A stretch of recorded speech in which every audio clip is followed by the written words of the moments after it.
Okay, so this is the truest I've ever heard, experienced.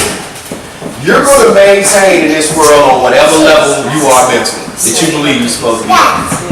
That's just real talk. And I found that to be true because for the last almost a little bit over 3 years now, I haven't worked a job. It's been all me focusing on my vision, doing what it is that I believe that I was created to do and be on this planet. And opportunity after opportunity has opened up. You see what I'm saying? And here's the beautiful part. The money that we need to sustain our homes, to sustain our lifestyle, and continue to grow, it keeps coming in. You get what I'm saying? Because that's what I believe. But another thing I realized though, prior to this, about 3 years ago of my life, I used to have this constant feeling like the bottom was going to fall out every single day. Do you guys know what that feels like? When you wake up every day feeling like, am I going to have enough? Is this going to work out? Are they going to give me, are they going to approve me for this? And you get what I'm saying? I used to feel like every day the bottom was going to fall out. And guess what? The bottom fell out. It fell out every single time. And like people say, you know, at the end of the day, folks, for a lot of people say, well, I can't describe what it is. I know exactly what it is. You're going to be in this world whatever it is you believe. And I'm being 100 right now. If you go across these streets or whatever and see people living in an undesirable condition, and you can go back generation after generation after generation and you see that same behavior, that's a belief that's going on right there. You see what I'm saying? Because they believe they're supposed to be there. And the majority of people are going to say, well, I don't want this. I don't want this life. I don't want. Or I do want this. Or I do want that. So in essence, they're either saying what they don't want or what they do want. Remember what I said earlier? There's always a cry to have, but there's never a cry to do. You see, there's never a cry to be. So in essence, what do I want to be? You know, we have our eyes set on everything. And I deal with this often. You know, I come around my family and everybody, they always want to talk about these big houses that they want. This big this that they want. This big that they want. You know, and at the end of the day, my thought is, okay, what are you doing to get it? It's no this. But the thing is that we set ourselves up in this life when we have these big desires, but we're not doing anything to achieve them, thinking that it's just going to happen. And if you look at society, right, there is a programming there. Think about how we grew up. You know, it was almost like everywhere we looked, it was always this get for nothing. And a lot of our people grew up on this get for nothing mentality. When we found out, I ain't gonna say we, but I know me. When I found out what credit was, I burned it up. You know what I'm saying? I burned it up. I ain't got no intentions on paying. All I gotta do is sign my name right here, and you gonna give it to me. You know what I'm saying? You know, we go in and saying, yeah, I'm gonna pay. Yeah, I'm gonna do this. Yeah, I'm gonna do that. You know, we say what we need to say to get what we want. And once we get what we want, the behavior never typically lines up with what we said. And I burned it up because it was the mentality. So at the end of the day, we're only going to have in this world in direct proportion as we give. If we give ourselves 100, then we're going to have 100 of progress out of ourselves. And that's really what it's all about. You know where I'm coming from? So it's all about daily progress. As a matter of fact, even with my kids, every day I talk to them like, what's up? They can't say, Dad, I'm doing nothing. That don't fly. That don't fly. You living in my house, dude. And as long as you're in my house, you're going to be doing something.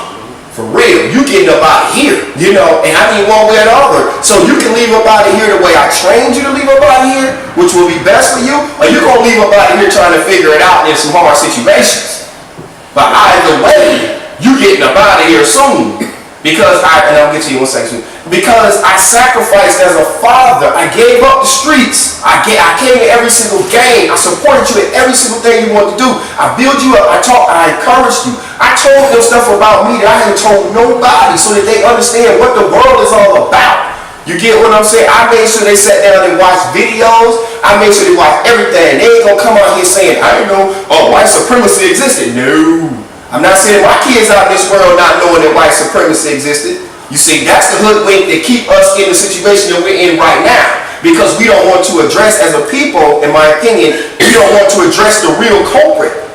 You see, and we try to act like, slavery didn't exist, these things didn't exist, and meanwhile, like we as a people try to act like it didn't exist.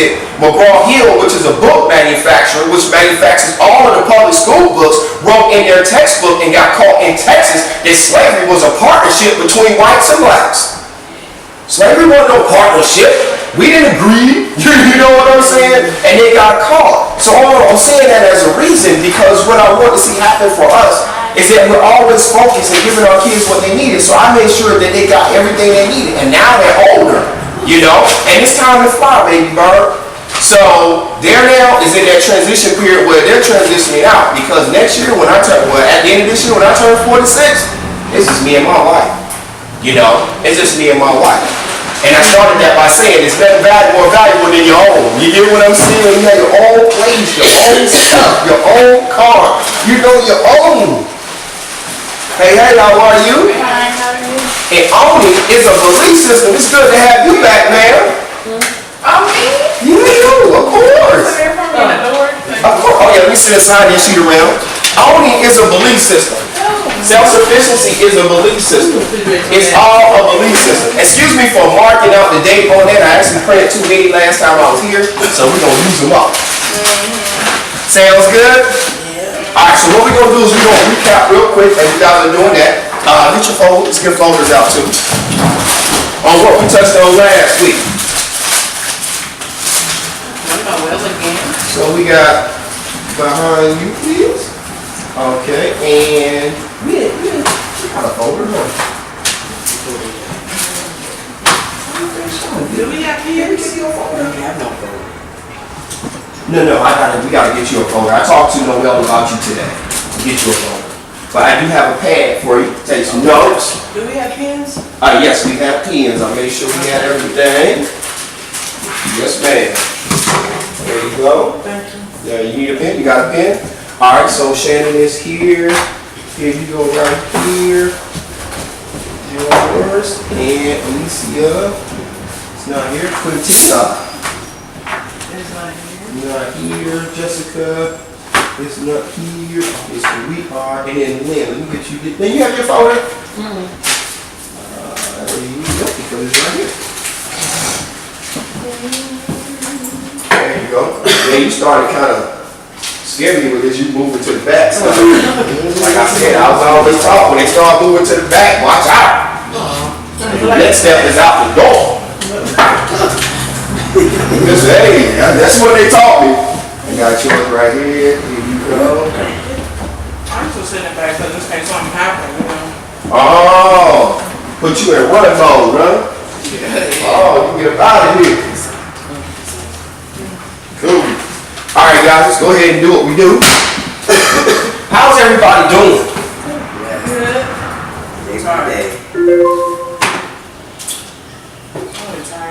How are you guys feeling about your progress here as far as employment and housing?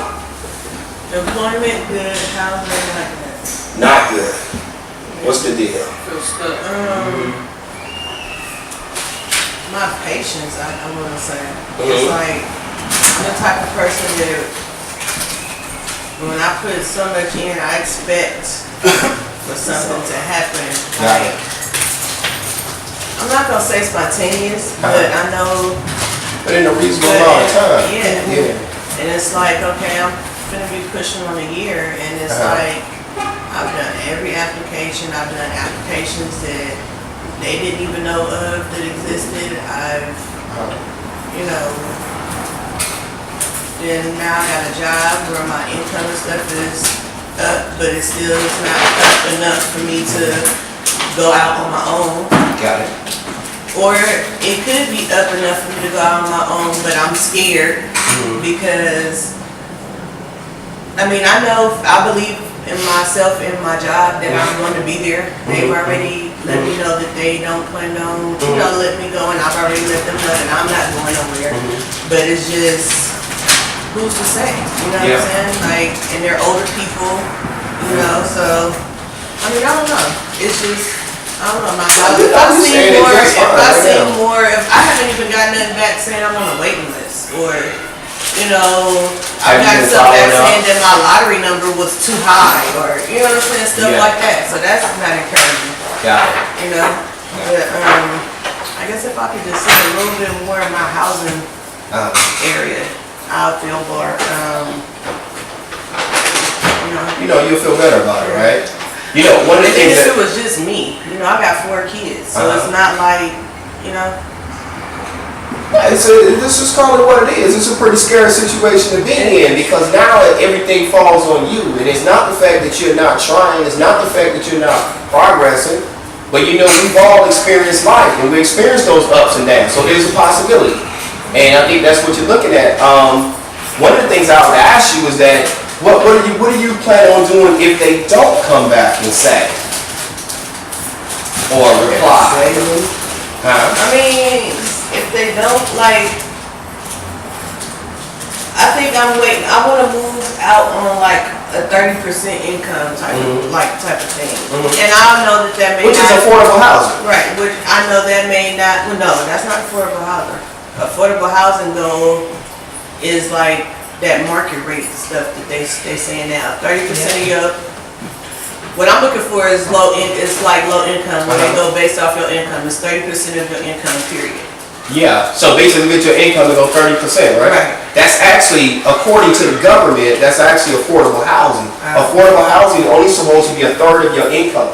And anything over a third of your income isn't affordable. Right. And one of the things they look at now is the fact that a 2-bedroom is running $2,500, right? And for the most part, that's 60, 70, 80, almost 90% of the majority of people's income, making it unaffordable.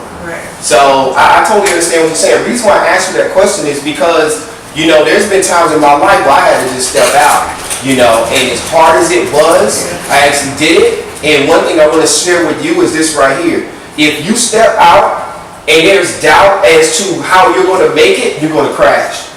There's a 100% chance you're going to crash, in my opinion. So if you get to that point where you have to, step out in the same power that you used to stop doing all that other stuff that you didn't want to do no more in your life. All that other stuff when you gave up, the negative stuff to be a positive mother. You get what I'm saying? You got to step out in that same power and know with absolute certainty that you're going to make it. Because that's the reason why I open up. You're going to maintain on whatever level you choose. And that is a level of your choice. Every time we stepped out, and I'm not going to lie to you, my wife can tell you this too. Every time we stepped out and my faith got shaky in my situation and I got scared, we crashed. We crashed. Because you are what you believe. I know that's where what I'm going to have to do regardless to how I move. Whether I get moved on the 30% income or whatever, any move is always going to be, it got to be a faith move. Exactly. Because your whole life's been there up to this point, right? So, but I just want to stay on my job like a little bit longer because like right now with me just getting here, I've only been here for like 2.5 months. Understood. And it's like my hours are still fluctuating. Understood. Like I can work from 9 to 3, or I might work from 9 to 4. That 1 hour in a paycheck make a difference. It does. You know what I'm saying? And I don't want to go and move nowhere and have this certain income set. You know, okay, this is what I'm gonna bring home every month, and this is what this, and then next thing you know, I'm going from 9 to 4 to 9 to 2:30. Understood. Or you know what I'm saying? Yeah. And then that's gonna make a big chop off of. That's true. Have you thought about sharing? Get an apartment with I got 4 someone? kids. I mean, I'm not gonna say I can't and I won't, but that'd be my last resort. Yeah. And that's true, because at the end of the day, I got 4 kids and they older. My baby is 2. The rest of my kids are 16, 14, and 11. yeah, And I want my own privacy just as well as they do. That's you know? true. But That's if true. I had to move all of us into a studio, you know, me and my kids, I will. Exactly. But as far as like sharing, I don't want to. But if push came to shove, just till I can really still get on my feet. Exactly. Yeah, I will. Exactly. And that's what I'm saying. Sometimes, you know, we want to step out with an ideal sense of what you want. But if you don't get that, then there has to be other options, in my opinion, that you're willing to go through to get to where you want to get to. Does that make sense to everybody? You know, and I understand that. All I'm saying, what I want to say to you is great job. I mean, you've been doing an awesome job. Just keep moving forward. And no matter how discouraging it looks, trust me when I tell you, it's all an illusion. Because the same way you're making it now, you'll make it tomorrow, you'll make it the next day, you'll make it the next day. And the only way people grow is because of what you're doing today. So what are you doing extra today to grow tomorrow? And then do a little bit extra, then a little bit extra. It's called compound growth, right? Compounded effort. And then just keep doing it. And it'll all come together and it'll work for you. And then another thing I come to realize is this right here. Is for me, what happened was stuff started coming in that I did a long time ago. So you never know who's picking up your application. You never know. And the thing about it is, when you put yourself in that positive space and you fighting for it, trust me, it's going to come in every single time. You're going to make it. Every successful person in this planet has one thing in common. They believed in themselves. They believed in their ability. Every person, and what happened? They made it. No matter how desperate it looked, jacked up it looked, the whole 9 yards it looked, they still made it. Does that make sense? Okay, so who else? Housing. Let's talk about housing. How do you guys feel about housing? And we just talked, you said that. It's the same. It's the same? It's the same all over here. Yeah. So are you guys pretty much have the same story as far as housing, putting in applications? Are you getting any responses back? Let me ask that question. Anybody getting responses back? Yeah, but okay. I don't know how to explain it. I get a lot of responses. Like sometimes my numbers be high, sometimes they be low. Like the lowest number I've had was 40. Okay. And you get 40 responses that you? No, I mean like like when you want to get in a lot. Oh, understood. So okay, like the lowest number I've gotten is like 40. Okay. Like I've been 1,000 something. Like I'm pretty sure most of us. Got it. But like I'm getting responses. Like you're on this waiting list, but it's just you gotta wait. Yeah, it's just a waiting game. Huh? And change is hard also. When you say explain that, transitioning into something that you don't know. Exactly. Yeah, that can be difficult because I want to make sure my kids is a good school there for my kids. Good area. I want to observe the area for my kids. Exactly. So change is hard. It is, and you know what? Like I said, man, I've lived in some pretty rough spots myself, and this is real talk. I have. And the only real reason why we came up out of that spot to the next spot to the next spot is because we had one thing in common, man. We just kept pressing. That's all it was. Those times we ain't had no money. I'm not lying. We got a house. We was living in Richmond, like I said, on 5th and McDonald, at a partner of mine's house. He started tripping because I owed him $150, and it's supposed to be my boy. You get what I'm saying? This is the dude that had an organization that I went and labored tirelessly for free, helping to build his vision. And he turns around and starts tripping on me about $150. So we ended up having to move out of that. But right before we moved, guess what happened? And this is a true story. I was looking in the newspaper, right? I came across this house. It said 4-bedroom house, $500 down. I was at the spot, so I called my wife. I said, call about this house. Not only did Buddy give us the house, but he let us move in and pay him the $500 down payment late. Wow. So I'm telling you, man, when you're doing what you're supposed to be doing, doors of opportunity opened up. When I had to move out because my situation was bad with my wife, my partner called me up, man, out the blue. This is real talk. He was in Reno. He was like, man, I don't know what you need, but I know you need something and you got it. And I needed a place to stay. They had 3 roommates living in their house, and the young lady, when I came over there the day before he called me, because I spent the night and I was there that morning, because he was in Reno and my other partner Jay was there, he lived here. The young lady was just moved out. Wow. We helped her move a few more items out. I came right on into that room. So all I'm telling you right now is this right here. It may not look like it, but you got to know it.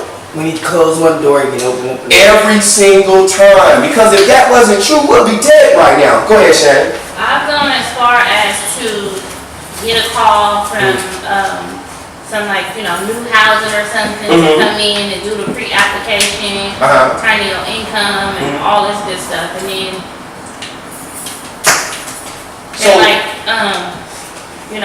pretty much like they randomly selecting people from. So they got a whole gang of people doing the exact same thing. Yes. No, I don't pay them. They just randomly selecting say it's 1,000 or something applications, and then they have so many people coming, turn in all your stuff, but they're gonna randomly select people. Yeah. Because it's not that many, That's true. apartments. So I've been that far. I signed up for these was on 98th up here, on 14th. And I'm seeing people moving in like those was already like, and I'm 800 and something on the list. Like, Wow. You said 98, East 14? you know, right here. 94. Warren's right there. From MacArthur or East 14? No, East 14. Oh, yeah. 94. That's Yeah. one like the temple. Yeah, people been moving in, yeah. Up to the new ones they built up. Yeah, I got a letter saying that I was on that one